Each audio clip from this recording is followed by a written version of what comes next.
George Donner, a 62-year-old farmer, played a central role in the ill-fated Donner Party expedition of 1846.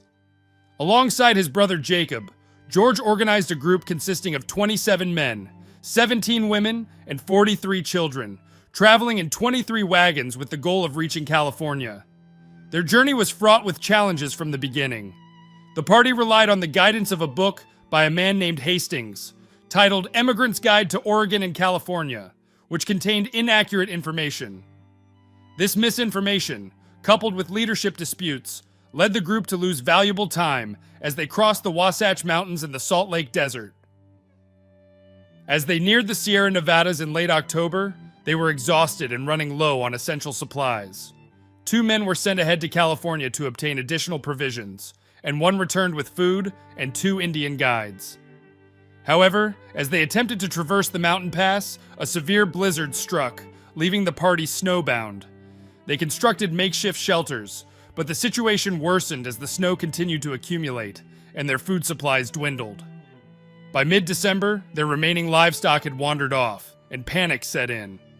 A small group of 8 men, 5 women, and the 2 Indian guides ventured out with meager rations in an attempt to find help. They encountered a fierce storm on Christmas, which forced them to take refuge without food.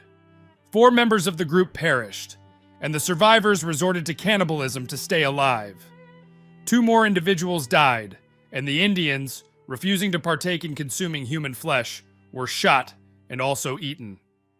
After 32 days, the 7 severely exhausted survivors reached an Indian camp. Meanwhile, those left in the mountains survived by eating hides and endured snowdrifts as deep as 13 feet. On February 18th, a rescue party arrived and led 22 survivors down the mountain. However, the food they had stored for the return journey had been raided by animals. Several days later, this starving group encountered another relief party led by James Reed, a former member of the Donner Group. Reed brought 15 nearly starved survivors down the mountain, but they were struck by yet another storm. On March 8th, the stronger members of the party attempted to continue their journey, leaving behind those with no remaining food.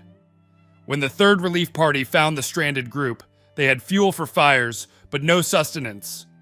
3 had succumbed to death, and the survivors had turned to cannibalism. Part of the third relief party proceeded to the makeshift cabins where the main party had camped and found only a few survivors who had resorted to consuming the bodies of the deceased. The relief party returned with the strongest individuals capable of traveling, leaving George Donner and his wife, who were dying, along with an elderly woman named Mrs. Graves and a German man named Kieseberg. When a subsequent expedition went back in the spring, only Kieseberg remained alive. In 1918, a pioneer monument was erected at the site of the ill-fated mountain camp, now known as Donner Pass, in remembrance of the Donner Party. While the group is infamous for its resorting to cannibalism, their tragic story also highlights poor planning and leadership disputes that contributed to the disaster. Though some primitive cultures consider consuming the deceased beneficial Western society generally condemns cannibalism as morally wrong. Notably, while the members of the Donner Party were not condemned for the murder of the Indians who had tried to assist them, their act of cannibalism drew widespread censure.